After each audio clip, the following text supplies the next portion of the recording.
Bom, então vou falar com vocês sobre telemedicina e saúde digital, esse histórico no Brasil, um histórico rápido sobre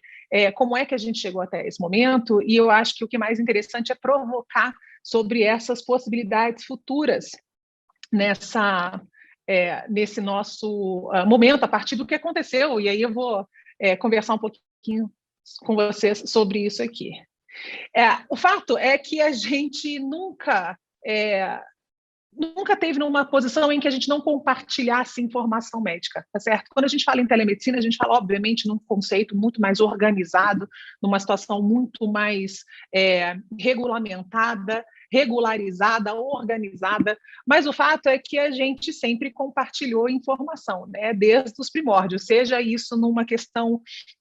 vocal, seja isso em código Morse, como aconteceu nas grandes guerras mundiais, seja isso a partir de videoconferências, como aconteceu nos anos 60 com a corrida espacial, não importa exatamente como foi, nós sempre compartilhamos informações relativas à saúde e a gente só foi, na verdade, incorporando tecnologias que foram acontecendo ao longo do tempo. Então, o que eu quero dizer com isso é que telemedicina, por mais que a gente fale em uma perspectiva histórica, a gente está falando de uma perspectiva histórica que na verdade, organizada em redor da tecnologia que a gente vai incorporando e como a gente vai organizando isso para que seja compatível com a sociedade, o momento da sociedade que a gente está vivendo. Mas não é novidade para ninguém. Então, no Brasil, o que a gente teve, e aí eu coloco esse slide sobre a organização, como é que essa agenda foi se formando ao longo do tempo. Obviamente, nós começamos um pouco atrasados com relação ao resto do mundo. Na verdade, lembro a vocês que toda vez que a gente fala sobre incorporação de tecnologia, o setor de saúde normalmente é dos últimos. Quando eu falo no meu trabalho hoje em dia, especificamente, quando a gente fala em Big Data e a gente fala em inteligência artificial, Machine Learning e todo o resto, é ainda mais atrasado com relação a outras indústrias, isso no mundo inteiro, muito pela sensibilidade dos dados que a gente trata, muito pela nossa complexidade em lidar com o sujeito envolvido, com os atores, todos os stakeholders envolvidos nessa situação. Mas o fato é que, dentro da evolução da telemedicina no mundo inteiro, nós chegamos um pouquinho atrasados nessa história, por razões óbvias, né? Nós temos uma questão socioeconômica muito complexa, apesar do nosso Sistema Único de Saúde prever essa informatização e prever o uso dessas tecnologias e incorporação dessas tecnologias praticamente desde a sua criação. Então, não é falta de visão, de antecipar necessidades, é mais uma questão de fato, incorporar, trazer isso para a realidade do país. Então, a gente teve um primeiro grupo de trabalho em telemedicina estabelecido dentro do Ministério da Saúde em 2000, e o primeiro projeto piloto, de telemedicina no país em 2007. Essa parte inicial, esse primeiro terço, digamos assim, desse momento, ele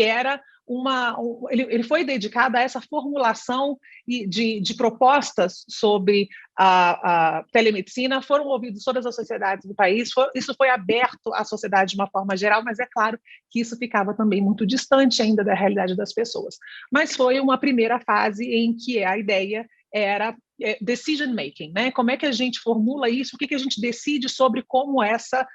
política deve ser implementada, como é que isso deve ser liberado, organizado e regulamentado dentro do país.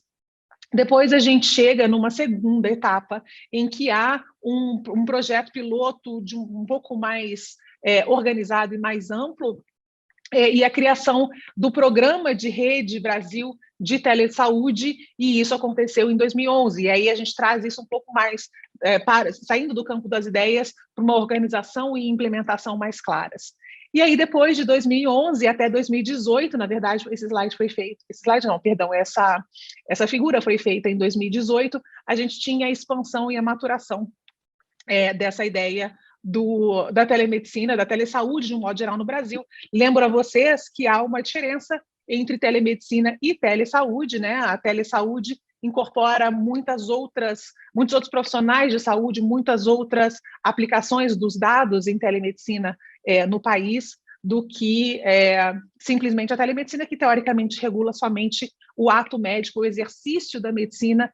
se utilizando dessas tecnologias de informação e essas tecnologias digitais para que haja um contato entre médicos e pacientes. Só que aí, né, esse slide é um slide complexo, não quero que vocês se prendam a ele propriamente dito, mas é só para vocês terem uma ideia de que toda vez que a gente fala em política pública, e aí, obviamente, trazendo para a política de saúde pública, a gente tem fatores que moldam essa agenda. Quer dizer, como é que a gente vai priorizar determinado assunto? Por que priorizar telemedicina em detrimento de outras questões dentro da política de saúde pública naquela época e agora, por exemplo? Por que hoje a gente está falando sobre isso? Por que nesse momento, dentro da agenda de política de saúde pública, esse tópico foi lá para cima? Então, eu acho que a ideia é a gente entender que existem múltiplos fatores, múltiplos atores envolvidos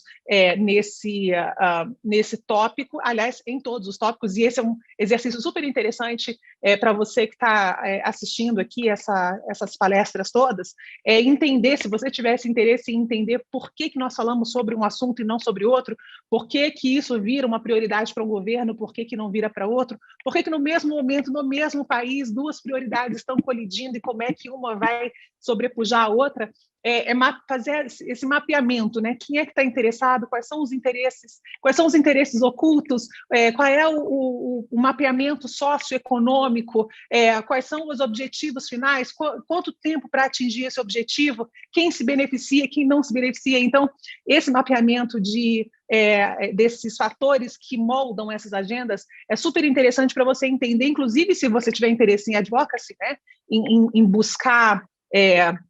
fazer essa advocacia em saúde por algum tema, entender onde é que você está colocando a sua energia. Mas eu estou falando isso tudo porque na hora que você pensa, então, em telemedicina, como é que isso foi se estabelecendo no país, você vai entender que a gente tem um grupo de parâmetros que são estáveis, relativamente estáveis, que são esses fatores que são infraestruturais na maior parte das vezes. Então, a gente tem uma infraestrutura legal, a Constituição brasileira que prevê esse tipo de acesso do brasileiro ao sistema de saúde de maneira universal. A gente tem fatores socioculturais, a gente tem a dificuldade de acesso no país ao próprio sistema de saúde, embora previsto, a gente tem dificuldade de acesso por questões geográficas, por questões econômicas, enfim, a gente tem parâmetros que são mais lentos de serem mudados e eles ficam ali sustentando essas ideias. A gente tem problemas estruturais, ou melhor, oportunidades estruturais de longo prazo, que são essas questões principalmente de temporalidade, no nosso caso, de acesso, essa ideia que vai nascendo e vai crescendo nas pessoas de que é preciso achar uma solução para isso. A gente tem questões externas ao próprio sistema, dentro do país, uma mudança das condições socioeconômicas, por exemplo, maior acesso à tecnologia, uma invasão da tecnologia na vida das pessoas em muitas outras áreas, mas não na saúde. A gente tem a opinião pública dizendo, poxa, isso já acontece em outros países, eu tenho essa informação, por que isso não chega aqui? A gente tem atores políticos subsidiando determinadas decisões nesse caminho da telemedicina. O fato é que, se vocês olharem para esse slide como um todo, o que eu quero que vocês entendam é que a gente teve, ao longo desses últimos 30 anos, 28, vou colocar, tirando os 2 últimos, uma melhoria incremental, quer dizer, muito pequena, aos poucos, acontecendo, principalmente lenta nas 2 primeiras décadas, um pouco mais acelerada na terceira década. E a gente tem, portanto, isso como resultado de múltiplos interesses de diversos grupos associadas a mudanças internas, especialmente essa questão do acesso à tecnologia. Veja que acesso à tecnologia não significa acesso à telemedicina. O fato de você ter um celular na família dos brasileiros não significa que eles terão dinheiro, dados e condições de treinamento para utilizarem esse tipo de serviço, são coisas diferentes, mas o acesso à tecnologia promove isso, e a gente tem, claro, esse contexto externo que vai forçando mudanças, né, ou respostas do nosso sistema de saúde a esse tipo de questão mais sensível. Então, em 2002, a gente tem uma primeira resolução um pouco mais organizada do CFM, do Conselho Federal de Medicina, que define a telemedicina como o exercício da medicina através do uso de metodologias interativas, audiovisuais e de comunicação de dados, com o objetivo de assistir, educar e pesquisar em saúde. Nós ficamos com essa resolução do CFM até agora, 2022. Mas tudo mudou. Obviamente, como praticamente tudo em medicina e saúde pública, mudou com a pandemia da Covid-19. Então, o fato é que a gente falou até agora sobre melhorias incrementais, só que a gente chega num ponto em que essa melhoria incremental, e isso é muito estudado nessas teorias de priorização de agenda, acontece alguma coisa que muda completamente o cenário e força uma mudança muito mais íngreme. E foi isso que aconteceu, né? Então, a gente tem uma resolução, uma lei de 2020 que autoriza, que libera o uso da telemedicina no país, muito além daquele uso anterior, que era regulamentado por aquela decisão do CFM, mas que era muito mais própria do meio acadêmico e de determinadas ações do próprio SUS, como telesaúde, mas ainda era um uso muito tímido, e a gente passa a ter, e vocês todos viveram isso aqui, uma explosão absoluta do uso da telemedicina a partir dessa primeira regulamentação. E aí, dessa primeira regulamentação, e aí a partir da lei, obviamente, que libera isso para a gente. E aí a gente tem uma resolução, então, em 2022, agora, que fala do CFM, que decide isso, organiza isso um pouco melhor, e aí em alguns tópicos, eu não vou me ater aqui a eles, mas é só para vocês entenderem como é que isso foi crescendo, e aí os tópicos que a gente tem são teleconsultas, são teleconsultorias, a gente tem teleinterconsulta, que são entre médicos que discutem, por exemplo, um exemplo, né? Médicos que discutem casos de pacientes, não necessariamente na presença do paciente, a gente tem telediagnóstico, telecirurgia, que era uma coisa já prevista quando da liberação das cirurgias robóticas no país. A gente tem televigilância, a gente tem teletriagem, isso tudo dentro da telemedicina. Não estou me referindo à telesaúde como um todo, mas da telemedicina de uma forma geral. Lembro a vocês que entre 2020 e 2021, a gente teve mais de 7 milhões e meio, quando eu falo em explosão, é explosão mesmo, foram mais de 7 milhões e meio de consultas por telemedicina, simplesmente nesse trecho, nesse pedaço, e essas consultas foram feitas por mais de 52 mil médicos no país. Então, de fato, é uma mudança absolutamente abrupta e potente, e que, claro, tem resultados ou tem impressões no sistema de saúde como um todo. Então, quando a gente fala em perspectivas futuras, né, para a questão da telemedicina, é claro que a gente tem as questões relativas à tecnologia propriamente dita. É natural que a gente fale sobre perspectivas em desenvolvimento tecnológico, em crescimento das indústrias paralelas, né, ou das indústrias satélites da telemedicina, como questões de segurança de dados, como ferramentas de acesso, facilidades para o paciente, wearables. A gente está falando de muita coisa que naturalmente vai crescer nesse sentido. O uso efetivo e mais eficiente de inteligência artificial, tem muitos aspectos que vão crescer a partir da noção de medicina e tecnologia associadas. Mas eu quero lembrar vocês que, se a gente está falando de uma mudança dessa magnitude, se a gente está falando de uma mudança que não parece retroceder em nenhum momento, a gente está falando de uma regulamentação que não pode ser ignorado o seu impacto na saúde pública. E vocês veem que em nenhum momento, em nenhuma dessas regulamentações ou da própria lei, é preciso que vocês leiam isso, não há nenhuma menção sobre como construir essa telemedicina no país, como regulamentar isso no país, de maneira a incluir educação, acesso, custos, previsão de custos, níveis de assistência em que isso vai ser utilizado, a jornada do paciente, como é que isso vai ser integrado de maneira muito clara, e outros tópicos que a gente precisa discutir para evitar que a gente reforce disparidades e para que a gente, portanto, promova a equidade nessa modalidade de assistência. Não tem cabimento a gente falar de novo em medicina e saúde pública desde essa questão da Covid, principalmente, já não tinha antes, a Covid simplesmente pressiona todos os atores e pressiona os sistemas a pensarem dessa forma. Não tem como a gente falar em avanço tecnológico em medicina quando isso não chega ao maior número de pessoas possível, se não a todas as pessoas. Então, num país como o nosso, com disparidades deste tamanho, não há lógica da gente não pensar desde a regulamentação da telemedicina e da telesaúde em formas disso acontecer de maneira a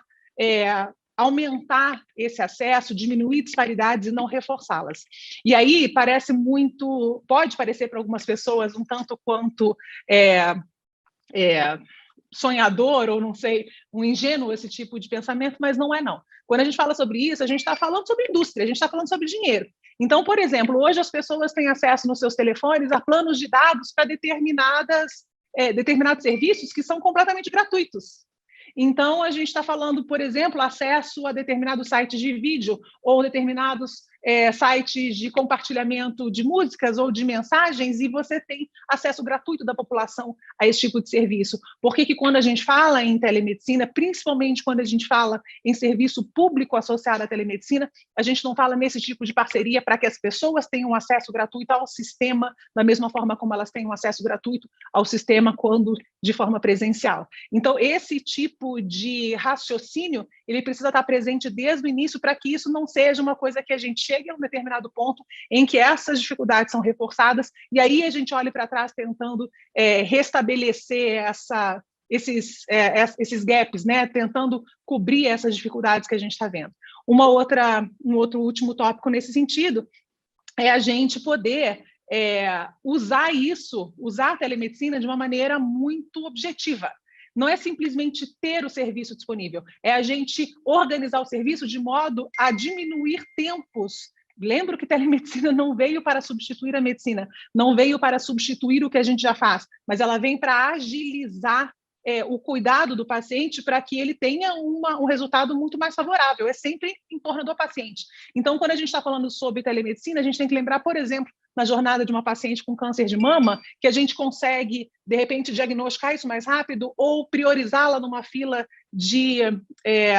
um exame de imagem. Esse exame de imagem pode ter um telediagnóstico se essa pessoa estiver num local onde isso não é plausível, e isso acelera o fluxo dela, ela chega mais rapidamente a uma biópsia, ela é priorizada nessa biópsia porque essa telemedicina ofereceu os dados suficientes para que o sistema aborde isso de uma maneira mais lúcida, ela chega a essa biópsia, ela consegue um resultado também mais rápido por telediagnóstico, telelaudo, e aí a gente consegue agilizar, encurtar as distâncias do sistema para que essa pessoa tenha, no final das contas, uma chance maior de sobrevida com maior qualidade. Então, eu acho que a grande perspectiva futura da telemedicina não embora seja muito sedutora, não é o crescimento tecnológico da situação em si, mas é como é que a gente vai incorporar isso ao sistema de saúde pública de modo a oferecer esse tipo de serviço para o maior número de pessoas possível.